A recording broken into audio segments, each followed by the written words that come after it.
Hello, hello. Welcome back to Peak Northwest, an outdoors and travel podcast by the Oregonian and Oregon Live, dedicated to the adventure and exploration of our beautiful Pacific Northwest. I'm Jamie Hale. And I'm Vickie Connor. Together, we take you to some of the most beautiful and interesting destinations in our region, discussing where to go, what to do, and places to see. And today, we are heading up to Mount Hood, where I just recently had my very first Nordic ski lesson. Yes, Vickie, I'm so looking forward to debriefing everything you learned last weekend, because as regular listeners surely know, neither of us is a big snow sport person, right? To say the least. But maybe things have changed for you. I'm so curious to know. But I guess first, like what inspired you to finally go out there and get on skis? You know, Jamie, maybe it was coming on the podcast talking about how neither of us get out into the snow enough. And I was like, all right, we got to change it up for the sake of the content of the podcast. No, but on previous episodes, you may have heard me mention that I'm a part of a group called Trail Mixed here in Portland. And this was actually a lesson that was through that group. And Trail Mixed is a group specific about doing outdoor activities and making it accessible to women of color. And they offered this Nordic ski lesson at Teacup Nordic Snow Park on Mount Hood. And it was all free of charge, including the gear rentals and the permits and all that. So, you know, it came down to like, there are no excuses, there are no barriers to this. And it's a day outside. I should go and perhaps take up a new hobby. Maybe I'll like it, maybe I won't, but we're going to try it out and see how it goes. The timing was especially great to get outside because this lesson was right after Portland's ice storm, where I was stuck inside for like, you know, a full week. And I was absolutely going insane not being able to be as active as I normally am. So this came on the tail end of that ice storm, and it was such a lovely experience and I learned so much. Wow. Yeah, I love that after the ice storm, you're like, let me get into the snow. Let me go where there's more snow. And I know snow and ice, very different. In my mind, I'm like, how far south can I go before I don't ever have to see a sheet of ice in the road ever again? So more power to you. I'm very happy to hear that. So you went up to Teacup. So when you got there, what was it like? What was the vibe like? What was the weather looking like that day? So basically, when we got there, we all met as a group. There were probably 12 participants in my group, and there were two teachers for this lesson. And they were really great at breaking down everything, the basics of cross country skiing. And it was great because the weather was nice. The sky was completely clear. It was like blue skies. The sun was shining. I was wearing my sunglasses. It was amazing. So anyway, we got there. We had already picked up our gear from Mountain Shop down in Portland. And from the start, we were just practicing, kind of engaging what muscles are used without the skis on or anything. We had our boots on and we were just practicing like bending our knees, being in that squat position. And then we were also just taught kind of the basics of cross-country skiing, you know, the differences in the physical gear between cross-country and downhill. And then also learn that there are two different types of cross-country skiing. There's classic skiing, which is what we were doing, and then there's skate skiing. Classic is more like a walking movement and gliding, whereas skate skiing more like skating, moving your legs a little bit differently out to the sides. These were things I had no idea about. I was just like, oh, it's cross-country ski. I know it's different from downhill, but had no clue that there were two different types. Well, share some more of that knowledge with us. I know a lot of folks listening know all about this more so than either of us does. But for folks who may be not super familiar with what cross-country skiing is exactly, what are we talking about? What are you doing out there? Biggest difference, obviously, between cross country and downhill skiing is the environment you're in. You're not going down a huge mountain, you're more on flatter land. Includes some hills, but it's, I would say, for me personally, it was a good stepping stone from going from like hiking, snowshoeing to classic cross country skiing because it's more of that walking movement and less intense. I wasn't facing this huge hill to go down. uh, Fear of heights, I do have a little bit of that. But anyway, so the physical gear is a bit different. Cross country skis are skinnier, your bindings are a bit different. Downhill skiing, your entire foot is attached to the ski, whereas this, your heel lifts off of the ski to have that easier glide and walk movement. And then the difference between classic and skate skiing with the specific skis, the bottom, the grip of the ski is a bit different for that walk glide versus that skate glide. Okay, so they ran through all this with you. You got the download on the education and the gear. I imagine then they took you out onto the trail. Yeah, so where we were first set up was this area where I felt very safe in my learning because right next to our group of like grown women learning how to Nordic ski, there were these small children learning to do the same thing. So I'm like, all right, I'm at your level here. They're Perfect. probably much better than me, honestly. And then there was just like a small little area with a very small hill, if that's what you even want to call it, a slight downhill where you could go and practice without even using your poles or anything, just being able to practice your French fry and your pizza, learning Hmm. how to slow down and shift your weight into the skis and get those skills down. And then after that, we went on to the actual area where people were out Nordic skiing. Got to practice a bit with using the poles, practice in the actual tracks that they have set up for Nordic skiers, and yeah, just kind of get out into the real trail. How did it feel once you were out into the real trail? Surprisingly, really great. The only other time that I had been on skis, though, so this is my like base comparison, is when I went out skijoring with Jim, our former co-host, Right. and I was on skate cross country skis with a dog attached to me. That was a completely different experience, and like I feel like if that's what you're comparing it to, this was so easy, Sure, that makes sense. With a dog attached to me, I wiped out many times. Hmm. Here, not once. So, Hey, all right. definitely was not going very fast, taking my time. It was interesting kind of shifting my weight and like finding my balance and all of that. But yeah, I really enjoyed it and I felt like it came somewhat naturally to me, but I don't know. I feel like maybe it's all the yoga that I do help me keep my balance and not, Hmm. crashing into the snow. So when you're out there in the trail, so imagine there's sort of some variation in the terrain, and you're doing what sort of this like this gliding, this moving. When you get up to get to the hills, you mentioned there are some uphills.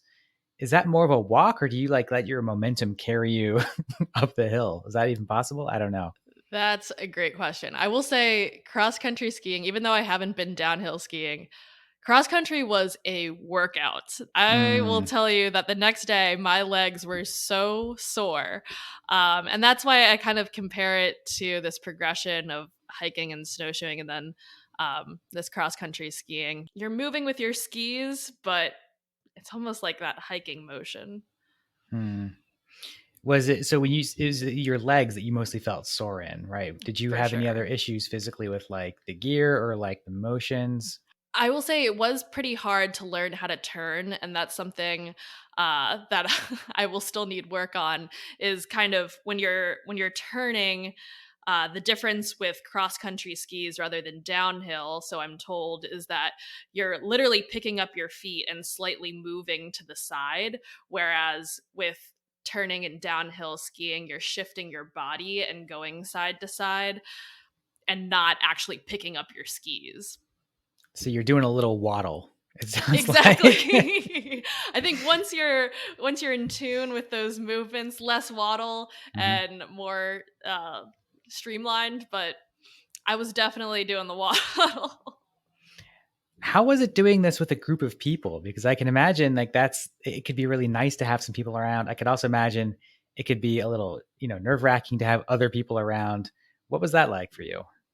The environment was great. Everyone was super supportive. Again, the teachers were really amazing at instructing beginners, and it felt really comfortable because everyone was a beginner that was taking this lesson.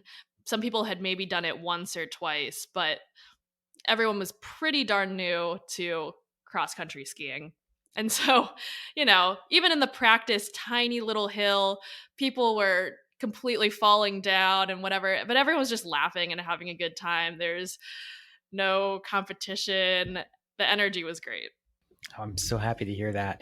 And it sounds like it was a really nice day. I feel like, we talked about snowshoeing or skiing. So one of the aspects that I love about it is that you get to go out into these landscapes in the winter when you've got the trees covered in snow and that beautiful blue sky, like you said, sometimes just getting to see the forest in a different way is part of the joy of that. So how was it being out there in that natural landscape? It was so nice. I I was taking it in and just looking at the snow-covered trees and everything, and I was like, I get why people are snow sport people. This makes sense to me. It's so beautiful. The air is crisp. I mean, it was definitely a workout to the point where, I was bundled up. I didn't really know what to expect, so I had layers on layers on layers. I wasn't 5 minutes into this lesson where I was having to take off my top layer and shed down because I was like profusely sweating. The weather was great, skies were blue, and then after we had those initial lessons with the instructors guiding us, we were kind of set free to go on the different tracks, the different trails, and within Teacup, they have a whole map of all the areas you can go to, whether that's loops or just doing portions of them, and they're all labeled, so you're either in green, which was where we started out, or you can advance up to blue or the black trails, one of which was called Screamers Hill. And I was like, Great maybe name. not today.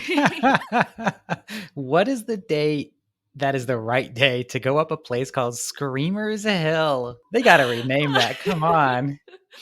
It was funny though, because there was literally a portion of, I think it was our green trail that we were on quite frequently. And then you saw a sign that was for Screamers Hill, like big caution sign with an exclamation point surrounded by a triangle in yellow. Uh, and we just God. casually see this one woman, not part of our group, clearly had some more experience, but she just like drops down into Screamers Hill. And I'm like, oh, there she There goes. she goes. Will she ever return? We don't know. Oh my gosh. Like, I'm not going down there, not making that mistake. Never see me again. Well, Teacup is a place that I just know of by reputation is such a good spot that for Nordic skiing. I know people go there a lot.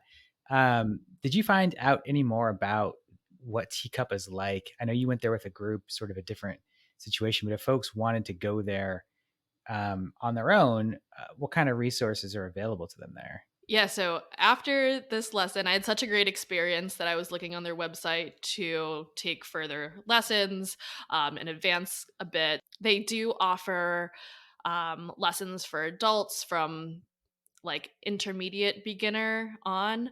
And so I think they have a series of like several that happen over like weekends in January and February. I'm not sure if that continues afterwards, but that is something that is available. So that's for adults. And then, of course, like as I mentioned, they have kids' lessons as well. What I loved about cross country skiing was the accessibility as far as price goes.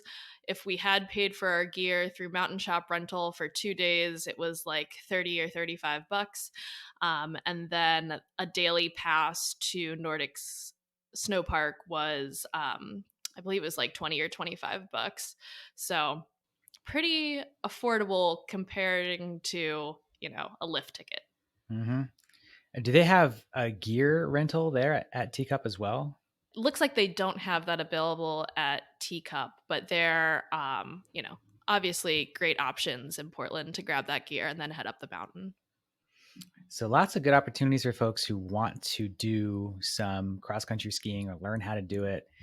And I love that there's a place like Teacup that is like, we are the place to come do this and learn. Well, of course, there's a ton of places to go cross country skiing on Mountain Hood around Oregon. Obviously, go find your own trails if you want. But for people who want to get into it, get their feet wet, so to speak, I love that there's this spot that's like, we've got resources, we've got a place where you can go ahead and do that. And a group like Trail Mix that takes people out and helps, gather a community to come out and do that together. That's so cool that you're able to do that with them. It totally is. And it was great creating friends on this trip who also enjoyed doing this for the first time, people who I can go and do it again with. And then there are also like, I think collectively as a group, a ton of us were like, okay, I feel comfortable on these skis. Maybe downhill skiing like isn't so scary. And now that I have this experience, I can kind of build on that. Uh maybe downhill skiing could be in the future. Well, that brings us to my big question for you. Are you now a winter snow sports person? I think maybe I could be. Okay. Okay. I I think I'm struggling this winter to be like, "Oh god, this rain," you know. Even though I did go up on the mountain after the week of ice, I too was like researching how I could go to some tropical spot in vacation and like escape this.